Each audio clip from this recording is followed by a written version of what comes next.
বানিয়েছিলাম পেঁপের লাড্ডু। আপনারা জানলে অবাক হবেন কিভাবে বানিয়েছি। একেবারে নারকেল লাড্ডুর মতোই লেগেছিলো খেতে।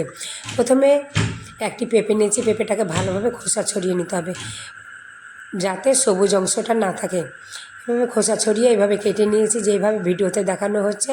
তারপরে একটি গ্রেটারের সাহায্যে গ্রেট করে নিতে হবে, আর খুব সাবধানে গ্রেটটা করতে হবে, হাতের চামড়া যেন না ওঠে। আমার করতে করতে অল্প একটু চামড়া উঠেই গেছিলো।